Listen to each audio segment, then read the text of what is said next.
میں سمجھتا ہوں کہ پاکستان نے ایک تواتر کے ساتھ کشمیر کے عوام کے ساتھ یکجہتی کی ہے۔ میں نہیں سمجھتا کہ کوئی عدم توازن کسی قسم کا رہا ہے، چاہے پاکستان میں کوئی بھی حکومت رہی ہو، اس نے کشمیر کے معاملے میں کم از کم ہم سارے یکجا رہے ہیں۔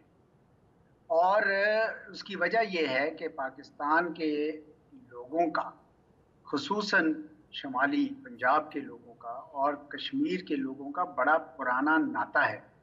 یہ صدیوں کے ناطے ہیں جو 60 70 80 سال کی ہندوستان کے جبر کی وجہ سے ختم نہیں ہو سکتے۔ اور کشمیری عوام کو بھی یہ حق ہے کہ وہ اپنا حق خود ارادیت استعمال کریں۔ ہندوستان نے اس کے اوپر بڑے زور و جبر کے ساتھ ان کو روکا ہوا ہے اور کرنے نہیں دے رہا۔ اقوام متحدہ اور بین الاقوامی برادری بھی کہہ چکی ہے، رپورٹس بھی بہت سی آ چکی ہیں، لیکن ہندوستان اس کو ماننے کو تیار نہیں ہے۔ اب یہ آپ پوچھ سکتے ہیں کہ جناب بین الاقوامی برادری کیوں نہیں کر رہی؟ تو میں یہ کہوں گا کہ وہ شاید اس لیے نہیں کر رہی کیونکہ ایک طرف ہوتے ہیں اصول اور دوسری طرف ہوتے ہیں جیو پالیٹکس۔ اب بدقسمتی سے ایسے دھانے پہ آن کھڑے ہوئے ہیں کہ جیو پالیٹکس کا پلہ بھاری ہو گیا ہے اور تمام جو اصول ہیں وہ پیچھے کے پیچھے رہ گئے ہیں۔ ان کی واضح مثال تو غزہ میں نظر آ رہی ہے، جہاں اتنا ظلم ہوا اسرائیل کی طرف سے، لیکن یورپ کے کسی ملک کی طرف سے اس طرح کی آواز نہیں اٹھی جس طرح اٹھنی چاہیے۔ تو ایسا ہی کشمیر کے لوگوں کے ساتھ بھی ہے۔ ایک زمانے میں ایک بین الاقوامی برادری کھڑی تھی ان کے ساتھ، لیکن ہندوستان چونکہ ایک بڑا ملک ہے اور آج کل تو اس کی ویسے بھی اقتصاد بھی بہتر ہو گئی ہے، اس کا طوطی بول رہا ہے، تو چنانچہ پاکستان اور کشمیریوں کے جو دوست بھی تھے وہ بھی اب زیادہ نہیں بول رہے اور اصول پیچھے رہ گئے ہیں اور جیو پالیٹکس جو ہے وہ آگے اس میں اعزاز چودھری صاحب، میں نے آپ سے یہ سوال اس لیے پوچھا تھا کہ یقیناً بین الاقوامی برادری کے اپنے مفادات ہوتے ہیں، اس میں کوئی شک نہیں کہ وزارت خارجہ ایک بنیادی جو پاکستان کا موقف ہے اس کو لے کر چل رہی ہے، لیکن آپ مشرف صاحب سے لے کے اب تک دیکھیں صورتحال، ہم احتجاج کی بات کرتے ہیں، ایک وقت تھا جب ہر جمعے کو ہمیں احتجاج کرنا تھا، نہیں ہوا ہمارے، وہ ایک اس سطح کا تسلسل نہیں ہے۔ یقیناً ایک جو پالیسی فریم ورک ہے وہ اپنی جگہ پہ ہے، لیکن جس طریقے سے اور جس مؤثر انداز میں معاملات کو حکومتی سطح پہ اجاگر کیا جانا چاہیے، میں اس تسلسل کی بات کر رہا تھا۔ دیکھیں، دو تین اور بھی پہلو ہیں جو مد نظر رکھنے چاہیے۔ ایک تو یہ ہے کہ جب سے امریکہ کا چین کے ساتھ مقابلہ یا مسابقہ شروع ہوا ہے، اس نے ہندوستان کی تمام گناہ معاف کر دی۔ ہندوستان چاہے روس سے اسلحہ خریدے یا جو بھی کرے، وہ کچھ نہیں کہتے۔ تو کشمیر کے معاملے میں بھی ایسا ہی ہوا ہے کہ ہندوستان نے جو چاہا کیا 2019 میں، اور امریکہ نے اس کی کوئی سرزنش نہیں کی۔ تو ایک تو یہ۔ دوسری بات یہ کہ کشمیر کے اندر بھی جو کشمیری ہیں وہ پہلے متحد نہیں ہو سکے۔ شیخ عبداللہ کی فیملی اور دوسرے بھی، مفتی سعید کی فیملی ہمیشہ ہندوستان کے ساتھ کام کرتے رہے۔ اب جب کہ ہندوستان نے ان کا اسپیشل سٹیٹس ختم کر دیا تو اب ان کی بھی آنکھیں کھل گئی اور ان کو بھی اس بات کا اندازہ ہو رہا ہے۔ تو چنانچہ یہ بھی وقت آ گیا ہے کہ کشمیری بھی اب متحد ہوں کر ایک آواز اٹھائیں، کیونکہ یہ نہیں ہو سکتا کہ کشمیری اتنی آواز نہ اٹھائیں جتنی پاکستان اٹھا رہا ہے۔ یہ دونوں سائڈوں پہ چلنا چاہیے۔ کشمیر میں بھی آواز اٹھنی چاہیے اور پاکستان سے بھی آواز اٹھنی چاہیے۔ تیسری بات یہ کہ جو کشمیر کا ڈائسپورا ہے باہر پوری دنیا میں، ان کو بھی کچھ قانونی پہلو لے کر جانے چاہیے۔ جس طرح اسرائیل کے جو فوجی کارروائیوں کے خلاف جنوبی افریقہ نے انٹرنیشنل کورٹ آف جسٹس میں لے گیا معاملہ، اسی طریقے سے کوئی اگر ڈائسپورا چاہے تو آئی سی سی میں یا کسی اور بین الاقوامی فورم پر لے کر جائے تو یہ اچھی بات ہوگی۔ پاکستان اپنے تئیں جو کر رہا ہے وہ کرتا رہتا ہے، لیکن بدقسمتی سے جیو پالیٹکس اس طرح کی بن گئی ہے، عالمی سیاست ایسا رخ اختیار کر گئی ہے کہ اس میں ہندوستان کی ایک خاص اہمیت ہے، جس کی وجہ سے استعمال کرتے ہوئے وہ اپنی اس نے کشمیر کے اندر بھی ایسی پالیسی اختیار کر لی ہے کہ وہ کشمیر کی حیثیت ہی بدلنا چاہ رہا ہے، جو ایک بہت ہی تکلیف دہ عمل ہے. اس میں اعجاز چودھری صاحب یہ فرمائے گا کہ اب یہ ڈیموگرافک چینج جو ہے کہ آپ غیر ریاستی افراد کو زمین خریدنے کی اجازت دیں, کاروبار کرنے یعنی لیز پر دینے کی اجازت دیں, کاروبار کرنے کی اجازت دیں, بڑے پیمانے پر ڈسپلیسمنٹ جو ہے آبادی کی اس کی آپ پلاننگ کریں. تو یہ جو صورتحال ہے جب ہم بات کرتے ہیں حق خود ارادیت کی, تو یہ جو اکثریت کو اقلیت میں بدلنے والا معاملہ ہے, تو آنے والے وقت کے ساتھ کتنی مشکل صورتحال ہوتی ہوئی دکھائی دے رہی ہے؟ یہ کافی مضموم منصوبہ ہے, اسی لیے میں نے کہا کہ کشمیری سارے اکٹھے ہو جائیں, کیونکہ کشمیریت بذات خود خطرے میں. اور یہ جو پہلے بی جے پی کی پالیسی تھی جس کا اظہار واجپئی صاحب نے کیا تھا, اور انہوں نے کہا تھا کہ یہ مسئلہ ہم انسانیت, جمہوریت اور کشمیریت کی بنیاد پر کریں, یہ مودی حکومت تو اس کی بھی نفی کر رہی ہے. یعنی اپنی ہی پارٹی کے ایک بہت بڑے قائد کے بیان کو بھی تنسیخ کر دیا ہے, اور یہ کشمیریت ہی ختم کرنے کی کوشش کر رہی ہے. اس لیے بہت ضروری ہے کہ فاروق عبداللہ اور اس کے جو آل ہے, اور اسی طرح مفتی سعید کی اور محبوبہ مفتی وغیرہ ہیں, اور دوسرے بھی جو ایسے دیگر کشمیری عناصر ہیں, ان کو اب چاہیے کہ وہ مل کر ایک کشمیر کی آواز بنے تاکہ کشمیریت ہی نہ ختم ہو جائے. اور لیکن اتنا آسان کام نہیں ہوگا صاحب,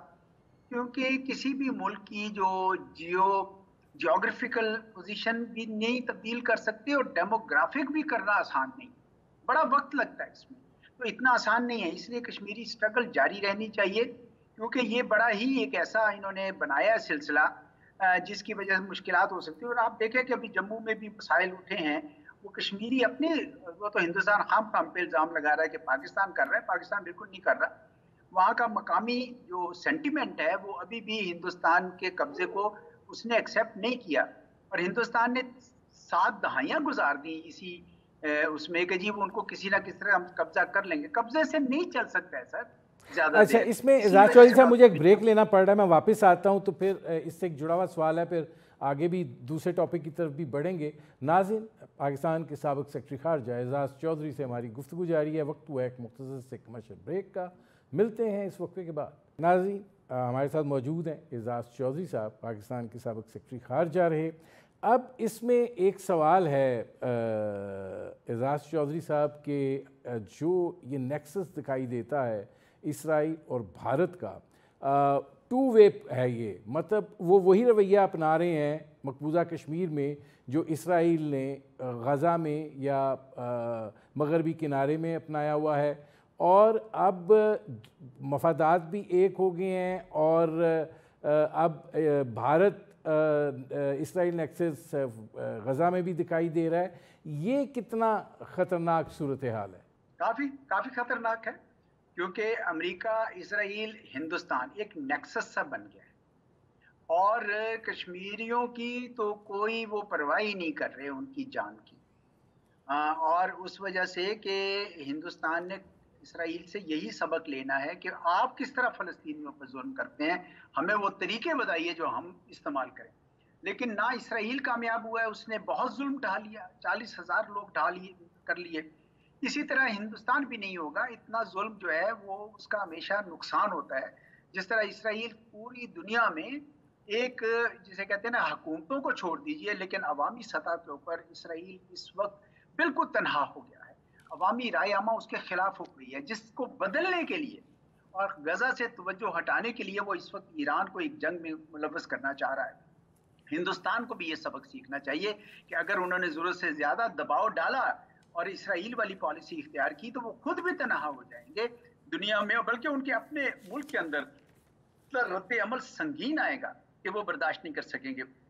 بہتر یہی ہوگا ہندوستان کے اپنے لیے, اور اگر وہ اپنا ریجنل پروفائل بنانا چاہتے ہیں یا ان کا کوئی عالمی اپنا کوئی رول ادا کرنا چاہتے ہیں, تو پہلے اپنے ارد گرد جو اڑوس پڑوس ہے اس میں تو وہ عمل لائیں, اور کشمیر کو مسئلے کو اگر یہ حل کر لیتے تو یہ کب سے یہ ہندوستان پاکستان کے جو تعلقات ہیں وہ ان میں بہتری آ جاتی. بہرحال اللہ کرے کہ یہ عقل ان کے ہاں آ جائے, اور یہ نیکسس جو ہے ہندوستان اور اسرائیل کا جو خاصا خطرناک ہے کشمیر کے لیے, کیونکہ وہ اس میں زور و جبر زیادہ ہے، اس میں ٹیکنالوجی کا بھی استعمال ہے، اور یہ ہندوستان وہ ان کی کتاب سے وہ کاغذات بھی اٹھا رہا ہے جو اسرائیل نے غزہ میں استعمال کیے تھے. تو ایک کشمیریوں کے چیلنج میں ایک قسم کا یہ اضافہ ہے. اچھا، اب ذرا اعزاز چودھری صاحب تھوڑا سا آگے بڑھتے ہیں. بنگلہ دیش کی صورتحال اس وقت بہت فلوئڈ ہے. بنگلہ دیش کی وزیر اعظم حسینہ واجد، ان کی جو جابرانہ حکومت تھی اس کو ظاہر ہے مزاحمت کا سامنا تو تھا، لیکن پھر یہ کوٹا سسٹم کے اوپر جس طریقے سے طلباء نکلے اور جس شدت کے ساتھ انہوں نے احتجاج کیا، اس کے نتیجے میں آج ان کو رائے فرار اختیار کرنا پڑی. اور ظاہر ہے کہ وہ اسی ملک کی طرف پہلے روانہ ہوئی ہیں جن کی اشیر بات سے وہ یہ اتنی سخت اور جابر قسم کی ڈکٹوریل حکومت وہ کر رہی تھیں. آپ کو کیا لگتا ہے بھارت کے لیے دھچکا ہے، اور آپ کیسے دیکھ رہے ہیں اس صورتحال کو؟ جی یقیناً بھارت کے لیے دھچکا ہے، کیونکہ بھارت اس وقت امریکہ کی جو حمایت ہے اس کی وجہ سے اپنے آپ کو علاقے کا پولیس مین سمجھتا ہے، اور اس نے سارے علاقے میں مسلمان جو ملک ہیں ان کو دبانے کی کوشش کی ہے. پاکستان واحد ملک ہے جو نہیں دب رہا، جس کی وجہ سے وہ پاکستان کو تنہا کرنے کی کوشش کر رہا تھا. نیپال پہ بھی انہوں نے اکنامک بلاکیٹ بھی کیا، بڑے سخت اقدامات اٹھائے. اور اب بنگلہ دیش میں بھی انہوں نے بالکل اس کو ارد گرد 3 طرف سے تو ویسے ہی جغرافیائی طور پر وہ گھرا ہوا ہے، اس پہ بڑی سختی رکھی، اور شیخ حسینہ نے ہندوستان کی مکمل طور پر اطاعت کی. اور اس وجہ سے اب جو نئی حکومت آئے گی، میرے نہیں خیال کہ وہ ہندوستان کی گود میں اس طرح بیٹھنا چاہیں گی جس طرح شیخ حسینہ اس ملک کو لے گئی تھی. تو مجھے تو کچھ تھوڑا بیلنس آتا نظر آ رہا ہے. اور دوسری بات یہ ہے کہ شیخ حسینہ نے شیخ مجیب کا ایک کلٹ بلڈ کرنے کی کوشش کی. میں جب 2 سال پہلے وہاں پہ گیا، ایک تھنک ٹینک میں ایکٹیویٹی تھی بے آف بنگال کی، تو میں اس میں جب ایئرپورٹ سے داخل ہوا تو دونوں طرف سارے طرف اسی کی تصویریں تھیں. ہوٹل میں پہنچا تو شروع میں ہی بالکل ہوٹل میں بھی یہی تھا. تو میں نے پوچھا اس وقت وہاں کے جو بنگالی تھے ان سے، میں نے پوچھا کہ یہ کیا ہو رہا ہے؟ تو انہوں نے کہا جی اس کا کلٹ بلڈ کر رہی ہے، لیکن یہ اس الیکشن میں، اس وقت الیکشن ابھی ہونے تھے، یہ ہار جائے گی. لیکن آپ نے دیکھا کہ وہ ہارنا تو کیا، اس نے اپوزیشن کو الیکشن ہی نہیں لڑنے دیا. تو اس وجہ سے وہ ایک لاوا پک رہا تھا اس کے خلاف کہ بھئی یہ آپ نے کس قسم کا. اب جب اس نے کوٹا میں شیخ مجیب کے فالوورز کے لیے 30% کیا تو اس پہ سب آگ بگولا ہو گئے، اور وہ سارا سلسلہ گویا معاملہ پہلے سے چل رہا تھا. ایک چنگاری تھی یہ اسٹوڈنٹ پروٹیسٹ جو ہو گئی، تو یہ شیخ حسینہ نے ایک جو کہتے ہیں نا کہ ایک جمہوریت کے لبادے میں اس نے ڈکٹیٹرشپ کی تھی، جس کا اس کو اب جو خمیازہ بھگتنا پڑا ہے. اب اعزاز چودھری صاحب یہ بات فرمائیے گا کہ دیکھیے جو بنگلہ دیش میں صورتحال ہوئی، جس طریقے سے شیخ مجیب الرحمان کے مجسمے توڑے گئے، ان کی تصویریں جو ہیں اکھاڑی گئیں، پھر 45 منٹ کا ٹائم دیا گیا، پھر فوج نے حفاظت سے ان کو ہیلی کاپٹر تک پہنچایا. اگر معاملہ تھوڑا سا اور ڈیلے ہو جاتا، لکھائی یہ دیتا ہے کہ فوج نے ان کو اس فیٹ سے بچایا جو شیخ مجیب الرحمان کی ایونچولی ہوئی. تو آپ کیا دیکھتے ہیں کہ عوامی رد عمل جو ہے اس میں انڈیا مخالف جذبات اتنے موجود ہیں کہ جو بھی عبوری حکومت بنتی ہے یا جو فوج کا ٹلٹ ہے وہ اتنا زیادہ نہ ہو بھارت کی طرف؟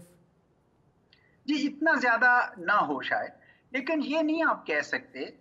کہ جو بھی حکومت بنے گی وہ بھارت سے بہت دوری لے گی. اس کی وجہ یہ ہے کہ مجبور ہے. مجھے یاد ہے کہ ایک بنگلہ دیشی امریکن تھے، وہ بھی وہاں پہ اسکالر آئے ہوئے تھے، انہوں نے ایک آرٹیکل، ایک مقالہ پیش کیا جس کا عنوان تھا too close for comfort. Too close for comfort. اور ان کا یہ کہنا تھا کہ بھئی 3 طرف تو ہم ہندوستان سے گھرے ہوئے ہیں اور ایک طرف سمندر ہے، تو ہم جائیں تو کہاں جائیں. تو یہ ایک ہندوستان کی طرف مکمل اس سے علیحدہ تو نہیں ہو سکتے یہ، لیکن کم از کم ایک ایسا توازن رکھ سکتے تھے جو شیخ حسینہ نے نہیں رکھا. تو امید کی جانی چاہیے کہ اب جو اگلی حکومت آئے گی شاید وہ یہ توازن رکھنا چاہے. اس میں اعزاز صاحب یہ بھی ذرا فرمائے گا کہ جماعت اسلامی جو ہے وہ ایک بڑا مؤثر بنگلہ دیش کے اندر اپوزیشن رہی ہے، ان کے لیڈروں کو سزائے موت بھی ہوتی رہیں، پھر بھی ان کی ایک جو اہمیت ہے اور ان کا جو اپنی ایک گرپ ہے اس کو کم نہیں کیا جا سکا۔ یہ جو تحریک چلی اس کے اندر بھی ان کا ایک بڑا مؤثر رول تھا۔ آپ کو کیا لگتا ہے کہ ان کے اس رول کو تسلیم کیا جائے گا؟ جماعت اسلامی پر جو بندش ہے وہ اٹھائی جا سکتی ہے؟ کیسے دیکھ رہے ہیں؟ جی میرا خیال میں اٹھائی جا سکتی ہے۔ یہ بڑی زیادتی ہوئی تھی، اگر آپ کو یاد ہو 2015 میں انہوں نے ایک ٹریبیونل بنایا ہوا تھا، کہتے تو اس کو انٹرنیشنل ٹریبیونل تھے، وہ تھا ڈومیسٹک ٹریبیونل، اور اس کے ذریعے انہوں نے بنگلہ دیش میں جو جماعت اسلامی ہے اس کے لیڈران کو چن چن کر پھانسیاں دی تھی، حتیٰ کہ ایسے لیڈر بھی دے دیے تھے پھانسی جو اس وقت بنگلہ دیش میں 1971 میں تھے بھی نہیں۔ تو وہ یہ جو ظلم ہے یہ زیادہ دیر تو نہیں چل سکتا۔ بنگلہ دیش میں جماعت اسلامی کی بڑی گہری جڑیں ہیں، تو انہوں نے جو اس کو بین کر دیا، یہ جلتی پہ آگ کیا کہتے ہیں تیل پھینکا، تو وہ میرے خیال میں ان کے لیے ٹھیک نہیں ثابت ہوا۔ میرا خیال ہے کہ بنگلہ دیش نیشنلسٹ پارٹی جو ہے اور جماعت اسلامی ہے اور دیگر جو پارٹیاں ہیں ان کا بھی اتنا ہی حق تھا بنگلہ دیش کی سیاست میں حصہ لینے کا جتنا کہ شیخ حسینہ کی پارٹی عوامی لیگ کا تھا، لیکن شیخ حسینہ نے کوئی دوسرے کے لیے کوئی سپیس جو ہے وہ نہیں چھوڑی بشمول جماعت اسلامی۔ اس میں ذرا آپ کی موجودگی سے ذرا فائدہ اٹھائیں، یہ فرمائیے گا کہ اس وقت جو ایران ویزاوی اسرائیل سچویشن ہے، ظاہر ہے ایران کے اوپر ایک بہت بھاری ذمہ داری آ گئی ہے، کیونکہ ان کے بلائے ہوئے مہمان کو جو ہے گھر میں آ کے شہید کیا گیا ہے، اور اب جو حزب اللہ ہے ان کے بھی انتہائی اہم کمانڈر فؤاد شکر جو ہیں ان کو مارا گیا ہے۔ تو آپ کو رسپانس جو ہے وہ کتنی جلدی آتا ہوا دکھائی دے رہا ہے، اور کس نوعیت کا آپ سمجھتے ہیں کہ ایران آگے جائے گا؟ ایران کے صبر کو آزمایا گیا ہے، پہلے بھی کئی ان کے کمانڈر انہوں نے مارے ہیں، لیکن اس دفعہ تو حد ہی پھلانگ دی اسرائیل نے کہ ان کے گھر آئے مہمان کو اس طرح مارا۔ تو ایران کے پاس اب کوئی چوائس نہیں ہے سوائے اس کے کہ وہ جواب دے، لیکن ایران کو یہ بھی اس بات کا اندازہ ہے کہ جنگ نہیں ہونی چاہیے۔ بڑی اگر جنگ ہوتی ہے تو اس کا خطرہ پورے خطے کو ہے بلکہ دنیا کو ہے، اور اسرائیل جو ہے وہ غزہ میں اپنے ظلم سے توجہ ہٹانے کے لیے ایران کو جنگ میں ملوث کرنا چاہتا ہے، اور جو بڑا ہی ایک خطرناک کھیل کھیل رہا ہے۔ اسرائیل کو یہ خیال خام ہے کہ وہ اب اتنا طاقتور ہو گیا ہے کہ وہ ایران جیسے بڑے ملک کو ٹیک آن کر سکتا ہے۔ ٹھیک ہے ایران کی انٹیلیجنس فیلئر ہوئی ہے، لیکن ایران ایک بہت بڑا ملک ہے، پاکستان سے 1.5 گنا زیادہ اس کا رقبہ ہے، اس کے اندر لا تعداد قدرتی وسائل ہیں، اتنا آسان نہیں ہوگا۔ ٹھیک ہے اس بات میں کوئی شک نہیں ہے کہ اسرائیل کے پیچھے امریکہ بدرجہ اتم کھڑا ہے اور اپنے بحری بیڑے بھی ادھر لا رہا ہے، اور کوشش یہ کر رہا ہے کہ اس سے ڈر کر ایران کوئی بہت بڑا قدم نہ اٹھائے، کیونکہ بنیادی طور پر امریکہ بھی جنگ نہیں چاہتا۔ دیکھیں امریکہ اس وقت روس اور یوکرین کی جنگ میں ظاہری طور پر یا براہ راست تو نہیں ہے، لیکن وہ وہاں پہ باقاعدہ یوکرین کی مدد کر رہا ہے، وہ توجہ بھی نہیں ہٹانا چاہتا وہاں سے گلف ادھر مڈل ایسٹ میں۔ لیکن اسرائیل بہرحال کوشش کر رہا ہے کہ کسی طریقے سے امریکہ بھی شامل ہو جائے اور ایران کو بہت بڑی سزا دی جائے۔ یہ ان کی غلط فہمی ہے، میں نہیں سمجھتا ایسا ہوگا، اور ایران کے لیے کوئی نہ کوئی تو کچھ اس نے کرنا ہے۔ میں نے ابھی کل اتوار کو اپنے خیالات کا اظہار کیا تھا، ڈان میں جو ویکلی کالم لکھتا ہوں اس میں بھی میں نے یہ لکھا تھا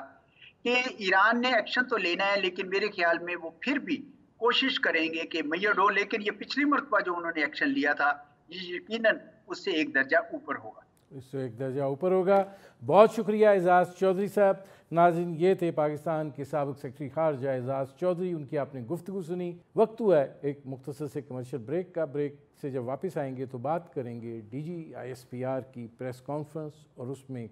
اٹھائے گئے 2-3 بڑے اہم موضوعات پر۔ ملتے ہیں اس وقفے کے بعد۔ ناظرین، آج DGISPR نے بڑی اہم پریس کانفرنس کی ہے اور انہوں نے کئی اہم موضوعات پر بات کی ہے۔ سب سے پہلے انہوں نے یوم استحصال کشمیر پر بات کی، اس کے بعد انہوں نے دہشت گردی کے حوالے سے بات کی اور انہوں نے یہ بتایا کہ اب تک گزشتہ 1 برس کے دوران کوئی 26,000 سے زائد آپریشن جو ہیں وہ کیے جا چکے ہیں، اور ان آپریشنز میں انہوں نے یہ بتایا کہ جو قانون نافذ کرنے والے ادارے ہیں وہ تمام کے تمام شریک ہیں اور روزانہ کی بنیاد پر 100 سے زائد کیے جا رہے ہیں۔ انہوں نے کہا کہ گزشتہ 7 ماہ کے دوران 139 ہمارے بہادر جوان اور افسر جو ہیں وہ دہشت گردی کے خلاف جنگ میں جو ہیں وہ شہید ہوئے ہیں۔ اس کے علاوہ انہوں نے 9 مئی کے حوالے سے بڑی دو ٹوک الفاظ میں بات کی۔ انہوں نے کہا کہ 9 مئی کے حوالے سے میں نے جو گزشتہ پریس کانفرنس میں موقف اختیار کیا تھا، نہ وہ تبدیل ہوا ہے نہ وہ تبدیل ہوگا۔ اس کے علاوہ انہوں نے کہا کہ پاکستان میں انتشار پیدا کرنے کی مذموم کوشش کی جا رہی ہے اور بین الاقوامی پرنٹ میڈیا میں 127 مضامین جو ہیں وہ لکھوائے گئے ہیں، جس کا مطمع نظر یہ ہے کہ پاکستان میں انتشار کی صورتحال کو فروغ دیا جائے، مایوسی پیدا کی جائے اور ایک مخصوص مافیا جو ہے اس کا جو بیانیہ ہے اس کو اجاگر کیا جائے۔ اس کے علاوہ انہوں نے بلوچستان کے اندر جو بلوچ یکجہتی کمیٹی ہے اس کو انہوں نے کہا کہ یہ اس کی جو نام نہاد لیڈرشپ ہے یہ دہشت گرد تنظیموں اور کرمنل مافیا کی پروکسی ہے۔ انہوں نے آج پہلی مرتبہ بڑی فصاحت سے اس بات کو بھی ایکسپلین کیا کہ بارڈر کے طویل ہونے کے باعث یہ جو کہا جاتا ہے کہ فوج جو ہے وہ اسمگلنگ میں ملوث ہے یا فوج جو ہے وہ اگر بارڈر پہ موجود ہے تو پھر کس صورت میں در اندازی جو ہے وہ ہو رہی ہے، تو یہ ایک بنیادی طور پر دکھائی دیا کہ وہ تاثر جو عوام کے اندر اس طرح کی صورتحال سے اجاگر کیا جا رہا ہے اس کو زائل کرنے کی یہ ایک کوشش تھی۔ اور دوسری طرف انہوں نے یہ بات بھی کہی کہ ڈیجیٹل میڈیا پر جس نوعیت کی جعلی خبریں چل رہی ہیں اور جس طرز کا پروپیگنڈا ہو رہا ہے اس کے سامنے پہلی جو ڈھال ہے وہ قانون ہوتا ہے، لیکن جب قانون ہی اپنا راستہ اختیار نہیں کرے گا تو پھر صورتحال جو ہے وہ کس طریقے سے جو ہے وہ درست ہوگی۔ گزشتہ جو ان کی بریفنگ تھی اس میں تب بھی نظام عدل جو ہے اس کے اوپر سوالیہ نشان لگایا تھا اور آج بھی انہوں نے یہ بات کی ہے۔ اس صورتحال کو دیکھتے ہیں کہ اس کا جو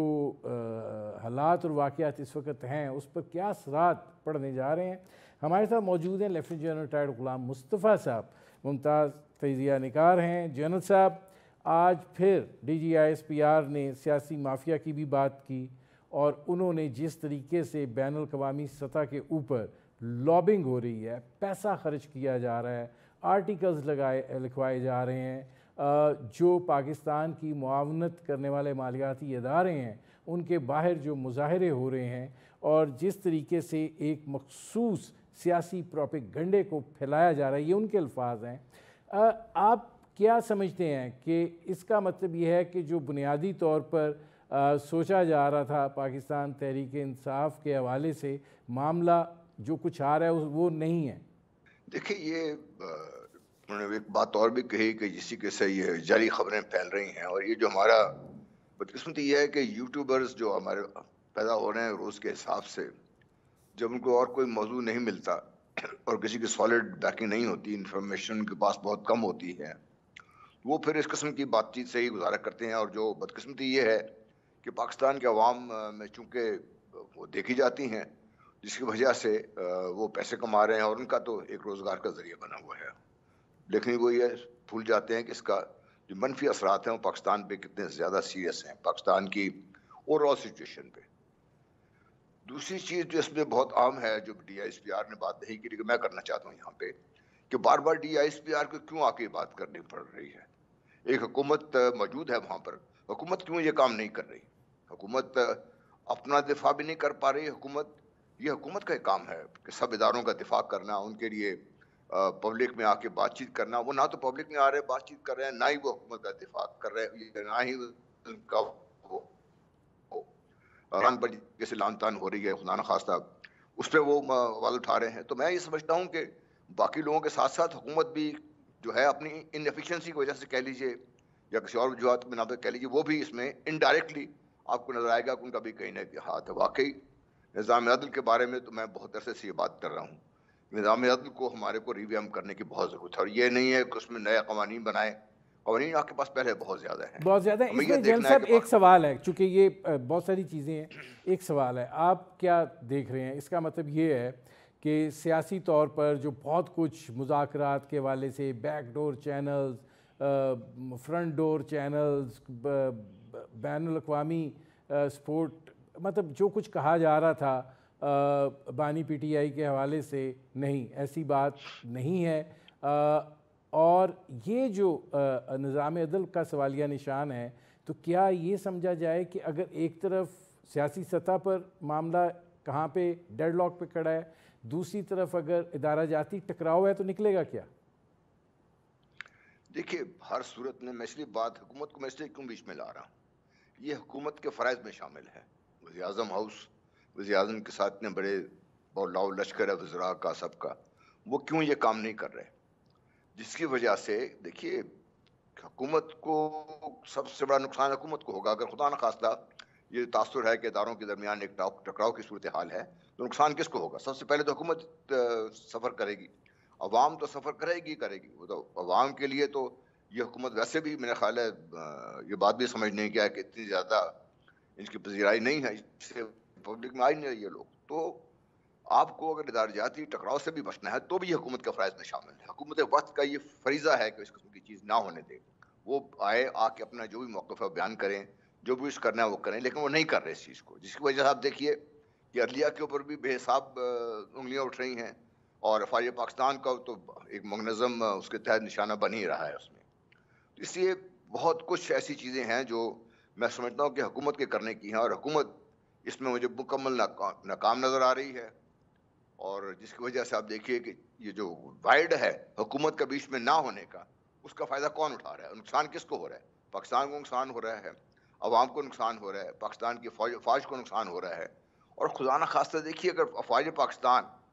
کس بل بوتے پہ لڑتی ہیں, وہ تو عوام کے لیے لڑتی ہیں, پاکستان کے لیے لڑتی ہیں نا, اور ان کی جو لڑائی ہے اتنی ہی مضبوط ہوگی جتنی عوام ان کے پیچھے ساتھ مضبوط کھڑی ہوگی ان کے ساتھ. لیکن آپ یہ نہیں سمجھتے کہ اگر D G S P R اسی طرح آتے رہے اور اس تواتر کے ساتھ جو کہہ رہے ہیں کہ ہمارا انٹریکشن ہوگا, آپ سمجھتے ہیں کہ یہ ایک مفید طریقہ کار ہوگا؟ اور آپ یہ سمجھتے ہیں کہ جو ایک کبھی بولنے کی جو مؤثر اور جو اس کا اثر ہے وہ ہوتا ہے, وہ اس طریقے سے رہ پائے گا, یا یہ توڑ بن پائے گا اس پروپیگنڈے کا جو ہو رہا ہے؟ دیکھ وہ تو آ کے وہ چیز بات کریں گے جو فوج پاکستان بحیثیت مجموعی ادارہ وہ سمجھتے ہیں بات کریں گے اس میں, تو ان کی بات چیت تو اس حد تک محدود رہے گی. اس کا جو امپیکٹ ہے وہ تبھی ہوگا جب ایک منظم طریقے سے ایک بیانیہ جو ہے وہ حکومت پیش کرے گی, جس میں فوج پاکستان کا اپنا حصہ ہوگا, باقی اداروں کا اپنا حصہ ہوگا, تبھی بات بن پائے گی نا. اگر ڈی ایس پی آر نے بالکل ٹھیک باتیں کی, بہت صحیح باتیں کی, لیکن ان کو ایز اے آپ دیکھیے ایز اے ہول حکومت کی جگہ اگر پوری پاکستان کو آپ نے بات کرنی ہے, عوام سے بات کرنی ہے, اگر یہ حکومت سمجھتی ہے ان کا مینڈیٹ ہے ان کا, تو ان کا کام ہے نا کہنا بات, وہ آئے نا پبلک میں, بات تو پبلک ان کی سننی چاہیے. Public D S P are کی مجبوری یہ ہے میں سمجھتا ہوں کہ وہ بار بار آ رہے ہیں اس بات پہ کرنے کے لیے. نہیں تو آپ کو کیا وجہ دکھائی دیتی ہے کہ حکومت جو ہے وہ کیوں کوئی بیانیہ نہیں بنا پا رہی, اور وہ کیوں مؤثر انداز میں اس صورتحال جو ہے اس کا مقابلہ کر پا رہی؟ دیکھیے حکومت کی پالیسیز کو آپ دیکھ لیں نا, حکومت اپنی پالیسیز جو پالیسیز ہیں ان کی وہ عوام میں لے کے کیسے جائے گی؟ جس طرح بجلی کے نرخ بڑھ رہے ہیں سے, آپ جو کاسٹ آف پروڈکشن بڑھتی جا رہی ہے, آپ کی جو بھی سیکٹرز ہیں ان میں نقصان ہو رہا ہے آپ کو, حکومت کیوں آ کے اپنے آپ کو دفاع میں اپنا دفاع نہیں کر پا رہی؟ وہ اوروں کا دفاع کیا کریں گے وہ لوگ؟ تو حکومت کی ناکامی ہمارے سامنے نظر آ رہی ہے, اور حکومت کو اس چیز کا ادراک میرا خیال نہیں ہے. جب وہ سمجھتے ہیں کہ ٹھیک ہے, وہ بھی آرام سے ڈیفلیکٹ کر کے سارا جو جتنا بھی ملبہ ہے پاکستان کی طرف کر کے, تو آرام سے چپ کر کے بیٹھ کے تماشا دیکھ رہے ہیں. ان کو بیچ میں آنا چاہیے. لیکن یہ ایک چیز کہ بلوچستان کے اندر جو صورتحال ہے، جس طریقے سے اتنے دنوں سے راستے بند ہیں، شاہراہیں بند ہیں، گوادر پہ دھرنا ہے، D G S P R کہہ رہے تھے کہ اب صورتحال جو ہے وہ ٹھیک ہے، اور انہوں نے جو یہ بلوچ یکجہتی کمیٹی ہے اس کو انہوں نے کہا کہ یہ کمیٹی اور اس کی نام نہاد جو لیڈرشپ ہے یہ دہشت گرد تنظیموں اور کرمنل مافیا کی پراکسی ہے۔ آپ کو نہیں، آپ کیسے اس صورتحال کو دیکھ رہے ہیں؟ کیونکہ یہ آپ نہیں سمجھتے کہ سیاسی سطح کے اوپر چونکہ نیشنلسٹ بھی اس میں حصہ ڈال رہے ہیں تو ایک پولیٹیکلی گیپ وائڈن ہو رہا ہے؟ جی بالکل، جیسا میں نے فیڈرل حکومت کی بات کی، صرف بلوچستان حکومت بھی اپنا کام کرنے میں ناکام ہے مکمل طور پر، کیونکہ جب تک وہ سیاسی طور پر ان معاملات کو ہینڈل نہیں کریں گے، اس قسم کے جو عناصر ہیں وہ سر اٹھاتے رہیں گے، اور پھر جب ایک کوئی اگر جائز بات بھی ہو تو اس کے ساتھ پھر باقی سارے لوگ مل جاتے ہیں اور پھر مل کے ایک بہت بڑا تماشا بن جاتا ہے۔ حکومت بلوچستان کو بھی میں سمجھتا ہوں کہ بھئی ان کا اس میں بہت بڑی ناکامی ہے ان کی، کیونکہ اگر حکومت کو ہر عوام پہ ان کی جو نبض پہ ہاتھ نہیں ہے حکومت کا، تو پھر ان کو وہاں پہ رہنے کا کوئی حق بھی نہیں ہے، کیونکہ وہ مینڈیٹ لے کے آئے عوام کا، ووٹ لے کر آئے عوام کے، وہ جب تک ان کا عوام کی نبض پہ ہاتھ نہیں ہوگا، عام لوگوں تک ان کی رسائی نہیں ہے، پہنچ نہیں ہے، ان سے بات چیت نہیں ہے ان تک جو لنک ہونا چاہیے لیڈرشپ کا اور عوام کا، وہ آپ کو نظر نہیں آتا، جس کی وجہ سے یہ جو گیپ ہے اس کو فل کرنے کے لیے کون آتا ہے بیچ میں؟ بدقسمتی یہ میں دیکھنا بار بار اسی طرف آ رہے ہیں اس میں۔ لیکن جنرل صاحب آپ یہ فرمائیے گا کہ آپ بار بار اس چیز کا تذکرہ کر رہے ہیں، اور اگر ان بٹوین دا لائنز دیکھا جائے تو حکومت کے لیے بھی یہ میسیجز ہیں جب وہ کہتے ہیں کہ سمگلنگ میں صرف فوج نہیں ہے، کسٹمز ہے، ایف آئی اے ہے، اور بہت سارے ادارے جو ہیں وہ اپنی جگہ کے اوپر موجود ہیں۔ اس کا مطلب ہے کہ چارج شیٹ حکومت کو بھی کیا جا رہا ہے، لیکن ظاہر ہے کہ بیہائنڈ دا سین روابط کے بہت سارے سلسلے ہوتے ہیں۔ تو اس طریقے سے پھر حکومت کی یا سیاسی سچویشن کو آپ کیسے دیکھ رہے ہیں؟ دیکھیں وہی ندیم، ہم وہیں آپ کر بات میں اڑ جاتی ہے بات ساری ہم یہاں پر اگر تو ایک فعال سیاسی حکومت اپنی جگہ پر موجود ہو تو بہت سارا جو عوام کا پریشر ہے یا اس قسم کے جو عناصر کا پریشر ہے یا اس قسم کے عناصر کو وہ غیر مؤثر کر سکتے ہیں، لیکن چونکہ وہ اپنے آپ کو اس جگہ پر نہیں لا پا رہے، جو بھی وجوہات ہیں اس کو ہم ڈسکس کر سکتے ہیں، اگری نہ کریں، ڈس ایگری کریں، الگ بات ہے، لیکن یہ ہے کہ بیسیکلی تو آپ دیکھیں نا پورا ملک کے لیول کے آپ دیکھیں تو ایک سیاسی نہیں، وہ سطح تو پر اگر آپ اس قوت کو کہتے ہیں تو اس کو تو آپ یہ سمجھتے ہیں کہ یہ وہ لوگ ہیں جو پاکستان کے مفاد کے خلاف کام کر رہے ہیں، یہ آرٹیکلز چھپوا رہے ہیں، یہ قراردادیں منظور کروا رہے ہیں، یہ سب کچھ کر رہے ہیں، یہ 9 مئی کے مجرم ہیں، تو پھر یہ جو اتنی پیچیدہ صورتحال ہے نکلیں گے کیسے؟ دیکھیں نکلنے کے لیے آپ کے پاس راستے نکل سکتے ہیں، اگر آپ سمجھتے ہیں کہ اس کو ہم نے اس سے نکالنا ہے، اس سے آپ افواج پاکستان کو ایک طرف رکھ کر، میں جسے پہلے عرض کی کہ حکومت کو بھی یہ سوٹ کرتا ہے کیونکہ وہ ہر چیز میں ناکام نظر آ رہی ہے آپ کو، جس کے جو بھی ملبہ ہے افواج پاکستان کی طرف ہے، حکومت کو آنا پڑے گا میدان میں، وہ سب عناصر کو انگیج کرنا حکومت کا کام ہوگا اس میں۔ ہاں جہاں حکومت کو ضرورت پڑے گی، مدد چاہیے ہوگی، افواج پاکستان حاضر ہیں، انہوں نے پہلے بھی کی، اب بھی کریں گے اور پھر بھی کرتے اور رہیں گے، اس کو کیونکہ کرتے رہیں پاکستان گے۔ تو سب جنرل صاحب میرے پروگرام کا وقت ختم ہو رہا ہے، بہت شکریہ lieutenant general retired Ghulam Mustafa صاحب۔ ناظرین، آپ نے ہمارے پینل کے شرکاء کی گفتگو سنی، اب تک کے لیے اتنا ہی، اجازت دیجیے، اللہ حافظ۔